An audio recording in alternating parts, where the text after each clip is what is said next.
Halo tuan-puan semua, apa kabar anda semua? Semoga anda semua sentiasa sehat dan fit selalu, sebab saya di sini juga sentiasa berusaha untuk jadi sehat dan fit.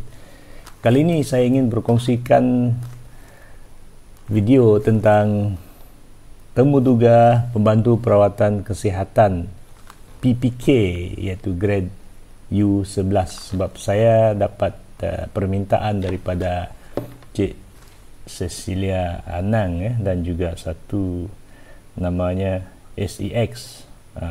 Dia minta selamat pagi, boleh buat video untuk temuduga PPK U11.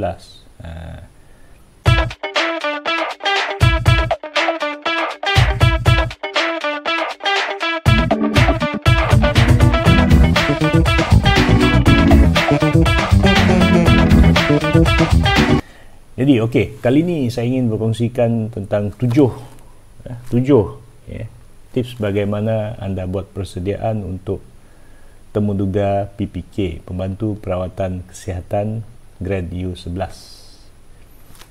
Bagi yang belum lagi subscribe kepada channel ini, silakan tekan butang yang berwarna merah tu dan tekan tombol loceng, kerana saya akan buat banyak lagi video tentang temuduga dan juga pasal kerja, iaitu temuduga untuk setiap jawatan. Okey tuan-puan, bersama lagi dengan saya. Kali ini saya ingin berkongsikan tentang temuduga pembantu perawatan kesihatan. Bagi yang belum mengenali saya lagi, saya Matthew Barin dan saya pernah temuduga selama lebih 15 tahun, lebih kurang 15 tahun, sejak tahun 2005 lagi. Temuduga dalam agensi kerajaan yang pertama yang saya telah buat pada masa tersebut, saya adalah wakil jabatan. Masa itu saya ditempatkan di Jabatan Immigration, dan saya pernah menemuduga jawatan KP19 Immigration dan banyak pengalaman. Jadi tujuan saya buat video-video ini adalah saya ingin berkongsikan pengalaman, penemuan-penemuan, dan juga saya ingin bagi sedikit tips kepada bakal-bakal calon temuduga, dan saya berharap semua dapat manfaat daripada video yang saya buat ni. Kalau tak 90%, mungkin 10%, 20% pun boleh membantu anda, dan saya pasti anda akan buat persediaan, dan tonton semua video. Ada lebih kurang 17 video yang telah saya buat berkaitan dengan teknik, cara, tips untuk temuduga. Jadi kali ini saya ingin kongsikan tips pembantu perawatan kesihatan, PPK. Yang pertama, dalam apa-apa bidang pekerjaan ataupun jawatan, anda pastikan anda berminat. Jadi yang pertama tu adalah minat yang mendalam terhadap jawatan tersebut. Sekiranya anda minat dalam jawatan tersebut, usaha anda tu pasti anda akan tingkatkan, tingkatkan berlipat kali ganda untuk anda mengkaji tentang jawatan tersebut. Contohnya mengkaji tentang gajinya, kemajuan kerjayanya, penempatannya, kemudahan-kemudahan yang ada, dan tugas-tugas jawatan tersebut. Jangan pula kelak anda bekerja baru anda rasa payah kerja tersebut, susah, dan anda tak minat. Ini tak baiklah bagi diri anda dan juga jabatan anda kelak. Anda pastikan anda tanamkan minat, tanamkan minat. Bila anda dah ada minat, contoh kalau dalam PPK ni, pembantu perawatan kesihatan, okey, PPK ni kalau anda pergi ke hospital ataupun klinik kesihatan, anda akan nampak PPK ni dia pakai pakaian putih, uniform ataupun pakaian seragamnya warna putih, baju putih, seluar putih, dan juga kasut hitam, dan mereka ni tugasannya mereka membantu jururawat, membantu penolong pegawai perubatan, mereka membantu di bahagian hadapan. Contohnya kadang-kadang mereka mendaftar di bahagian kaunter kalau di klinik kesihatan yang di luar bandar contohnya kan. PPK ni membantu menyediakan peralatan untuk jururawat. Kadang-kadang bila mereka bertugas di ward, mereka akan bantu untuk mengangkat pesakit, menghantar peralatan dari sini ke sana, menghantar rekod perubatan, menjaga rekod perubatan, dan juga menjalankan tugas-tugas lain yang diarahkan oleh penyelia ataupun ketua mereka. Kalau kita lihat dia di bahagian pelaksana, bahagian pelaksana, dan juga PPK ni kalau kita kira tugasannya tidak juga payah, dan tidak juga mudah, tapi kalau anda minat pastinya akan mudah. Jadi bagi yang berminat dengan PPK ni, anda pastikan anda buat kajian tentang jawatan tersebut. Kalau anda tak pernah pergi ke klinik, ataupun klinik kesihatan ataupun hospital, anda pergi buat lawatan, pergi tengok bagaimana mereka menjalankan tugasan mereka, dan masa temuduga tersebut, anda ceritakan bahawa anda pernah nampak, saya pernah menampak seorang PPK yang bertugas di hospital XYZ misalnya, dan saya nampak dia memakai pakaian seragam ini, saya nampak tugas-tugasnya begini, dan saya kaji juga dalam portal begini. Dan saya juga mengenali seorang PPK. Bila anda bercakap begini, masa temuduga, pihak panel, kita akan nampak usaha kamu ada di situ, dan minat kamu tu sangat mendalam di situlah. Kalau anda just kata, kalau kita contoh, kita sebagai panel, kita tanya, berapa peratus minat kamu dalam jawatan ini? Kamu jawab macam ni, bolehlah minat. Kalau kamu jawab begini, minta maaf. Tapi kalau kamu jawab, saya minat 100% tuan, dan saya telah mengkaji tentang jawatan ini, saya nampak PPK ni menjalankan tugas begini di sini, baru kita nampak kan, kita nampak yang usaha kamu, minat kamu sangat dalam di situ. Yang kedua, sikap positif. Sikap positif seorang PPK ni perlu ada dalam tingkat yang sangat tinggi. Positifnya maksudnya di sini, sebab anda akan menjadi kumpulan pelaksana. Bila diarahkan oleh ketua, contohnya jururawat memberi arahan kepada anda, penolong pegawai perubatan memberi arahan kepada anda ataupun memohon bantuan anda untuk melaksanakan tugas, disiplin anda mesti tinggi. Jangan yang ada ni suka mengelak daripada membuat kerja kalau diminta oleh jururawat. Contohnya jururawat ni muda-muda, umur mungkin dalam 23 tahun, 24 tahun, minta Encik ABC, tolong pergi angkat katil tersebut, alihkan ke sini. Dan kamu ni perlulah menjadi seorang yang berdisiplin tinggi, tidak pernah menolak. Kamu tak akan menolak apa sahaja arahan yang diberikan oleh ketua anda. Disiplin tu perlu turun kerja awal, balik kerja pun taklah semestinya anda balik, tapi balik on time lah. Jangan balik awal sangat, turun kerja awal, lepas tu buat persediaan untuk kerja dan sebagainya. Disiplin tu kena tinggi. Jadi anda perlu bersedia untuk pegang jawatan dengan penuh disiplin, penuh tanggungjawab. Yang ketiga, anda pastikan diri anda aktif. Aktif maksudnya anda aktif dalam sukan, anda aktif dalam aktiviti, contohnya khidmat masyarakat. Sebab sekiranya anda baru saja habis SPM kan, sebab untuk jawatan PPK ni syarat akademiknya hanyalah PMR ataupun SRP.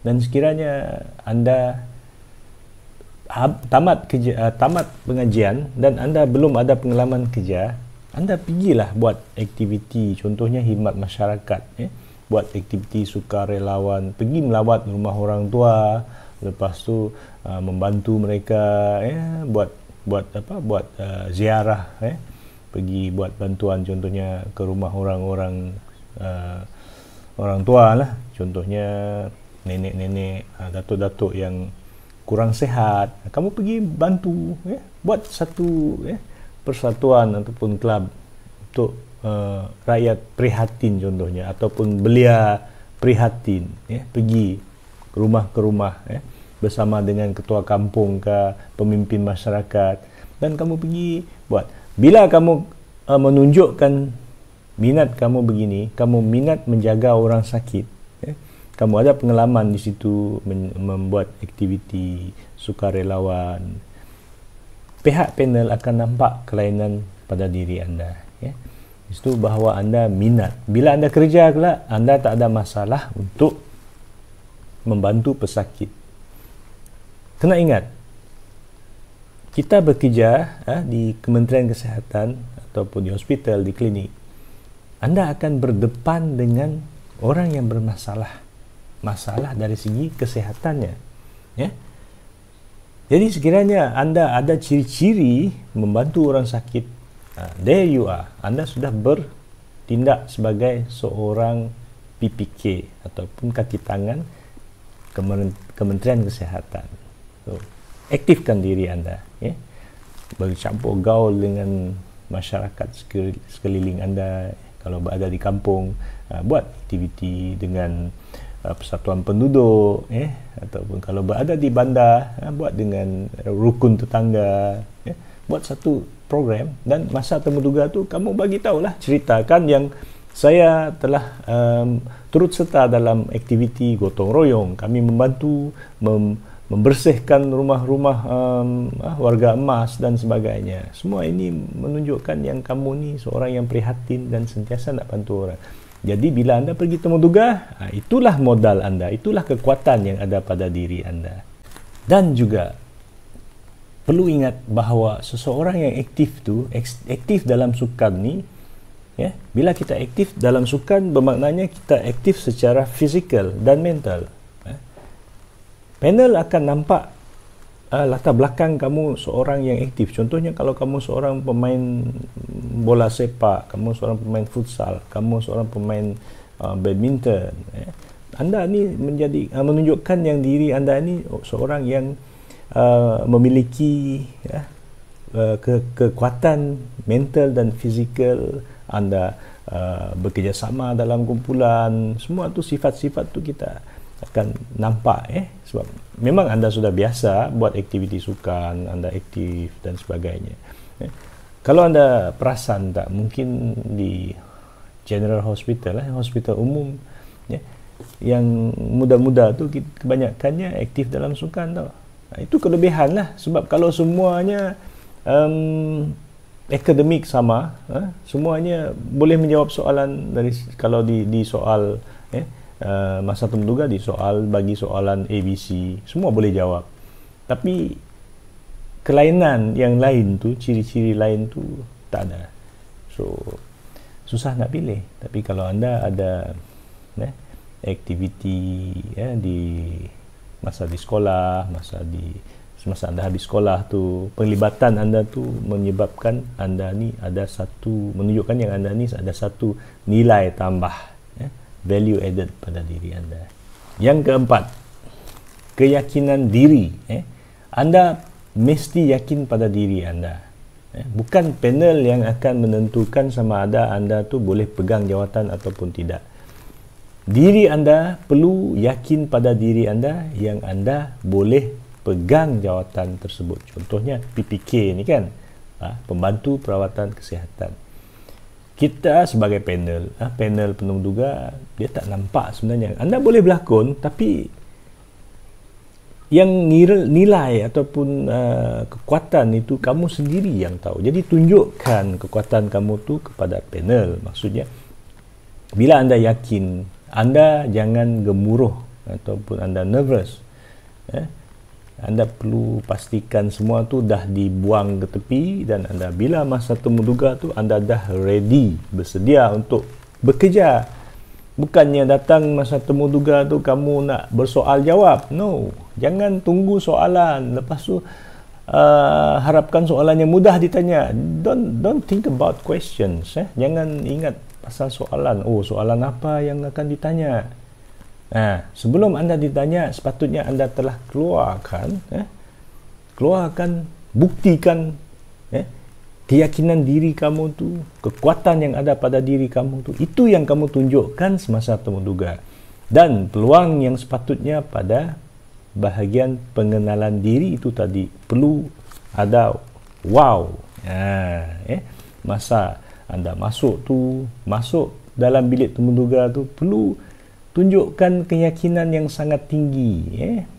Bila anda masuk bilik temuduga, dalam seperti yang dalam video-video yang lepas saya tunjukkan cara masuk tu, ada yang bagi salam pun, bagi tuan, bagi tak confident. Jadi keyakinan diri tu, buka saja pintu, selamat pagi tuan, apa khabar tuan? Boleh tanya, apa khabar tuan, apa khabar puan? Selamat pagi datuk, apa khabar datuk? Tambah lagi ya, perbualan kecil tu, tapi janganlah melarutkan, jangan melampau pula. Selamat pagi tuan, apa khabar tuan? Just macam tu saja, tambah sikit, tambah sikit wow factor di situ. Jalan pun kena jalan dengan confident, bagi dokumen semua tu kena confident. Jangan masuk, cuba lihat video yang saya masukkan dalam link tu, lihat video bagaimana nak masuk bilik temuduga tu, masuk dengan penuh confident.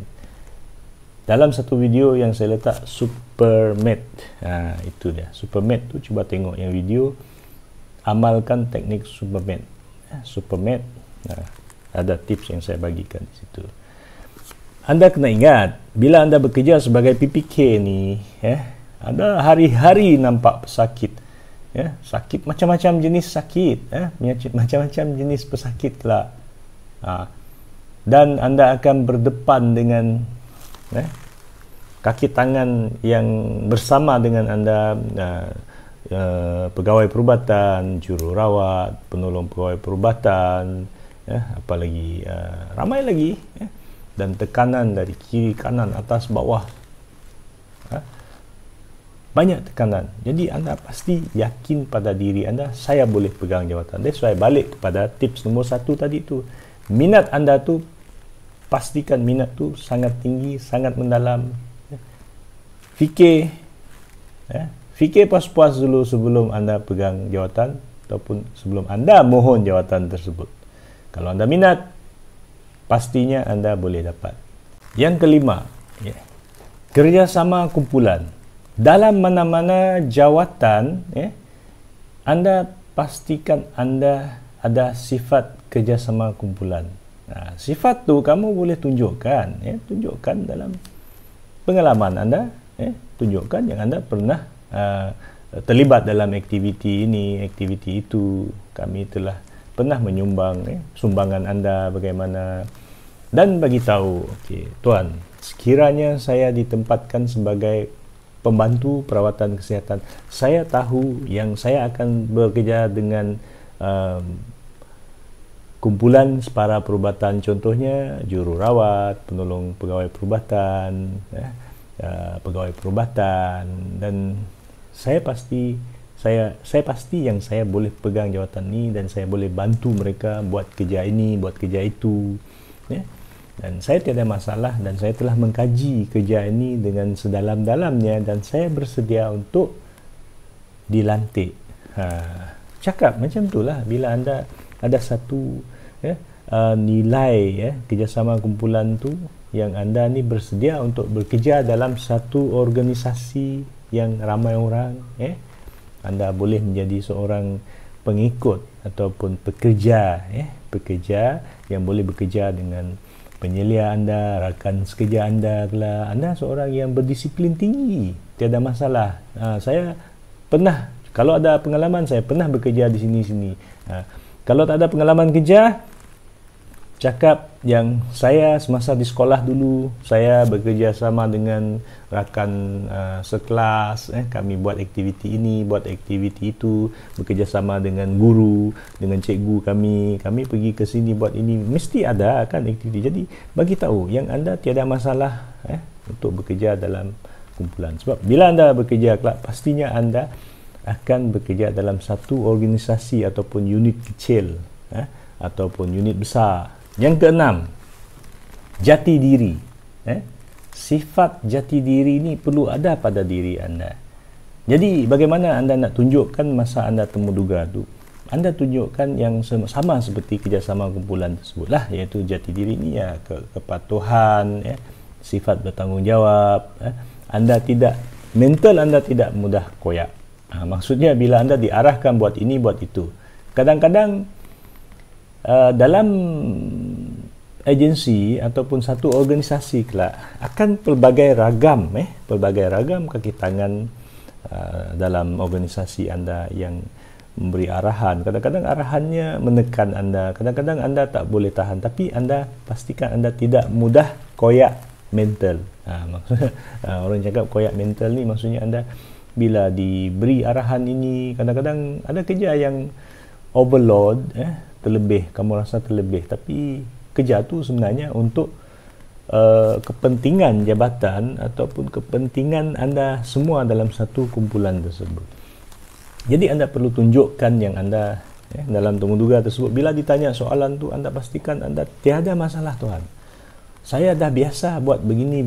Itulah pengalaman kamu tu penting. Kalau tak ada pengalaman, penglibatan anda dalam aktiviti luar tu penting. Bagi tahu Tuhan, saya boleh buat ini, saya pernah buat ini, begini. Pada hari begini, pada bulan lepas, tahun lepas, kami pernah terlibat dengan aktiviti. Tunjukkan pada panel. Yang ketujuh dan yang terakhir untuk perkongsian video kali ini adalah latihan simulasi. Dalam semua jawatan ataupun dalam semua temutugas, saya akan bagi tips termasuk latihan simulasi. Sangat penting. Mana-mana jawatan pun anda pastikan anda buat latihan. Latihan bagaimana anda nak ketuk pintu, bagaimana anda nak masuk, bagaimana anda nak berjalan, bagaimana anda bawa dokumen tersebut. Pemakaian anda itu penting. Itu cara pemakaian tu untuk PPK. Ingat, kalau anda bekerja kelak, anda pakai pakaian seragam, baju putih, seluar putih, kasut hitam kan. Jadi bila anda pergi temuduga, pakaian yang paling sesuai adalah kemeja, baju putih, kalau boleh pakai tie, baru nampak segak sikit. Pakai tie, mungkin tie warna merah ataupun tie warna hitam, baju putih, kemeja panjang putih dengan seluar. Janganlah pakai seluar warna putih pula kan masa temuduga. Seluar hitam, kasut hitam okeylah. Itu untuk formal, untuk temuduga. Jadi pakai yang segak, yang kemas, itu pakaian tu. Dan latihan simulasi ni sangat pentinglah supaya anda tidak gemuruh. Anda kuatkan lagi tahap keyakinan diri anda tu, cara anda bercakap, cara anda body language. Jangan ikut cara saya body language di sini sebab saya nak tekankan pada anda. Tapi bila anda temuduga tu, body language anda kena sedang-sedang. Panel ni dia suka tengok calon yang berdisiplin. Berdisiplin dan cara anda bercakap tu, intonasinya kadang-kadang naik, kadang-kadang turun, kadang-kadang stable, sopan, santun, disiplin. Itu adalah dinilai oleh panel. Kalau anda bercakap terlalu lembut, lemah longlai, itu panel tak suka. Dia nak tengok kamu cakap dengan selesa, dengan jelas, dengan yakin. Itu yang anda perlu latih lah. Bila anda buat latihan simulasi itu, kalau tak ada orang yang bantu anda untuk jadi panel temuduga, masa anda buat latihan tu, kamu tengok cermin. Kalau boleh sekarang kan ada smartphone, cuba rekod dulu dan kamu tengok, buat video, dan tengok apa kekurangan anda di situ. Dan anda perlu pastikan keyakinan anda tadi itu berada di tahap yang paling tinggi lah. Persediaan anda sangat penting. Baiklah, terima kasih kepada anda semua kerana sudi menonton video perkongsian ini sehingga akhir video ini. Jadi bagi sesiapa yang belum lagi subscribe kepada channel ini, sila tekan butang merah di bawah tu, subscribe tu. Lepas tu tekan tombol loceng kerana saya akan bagi lagi tips-tips untuk perkongsian. Mungkin saya akan buat kenapa anda gagal temuduga PPK. Jadi bagi semua yang akan pergi temuduga, tak kira apa-apa temuduga, khasnya temuduga PPK, pembantu perawatan kesihatan, semoga anda semua berjaya, semoga anda semua sentiasa sihat dan fit selalu, dan all the best. Thank you very much. Jumpa lagi.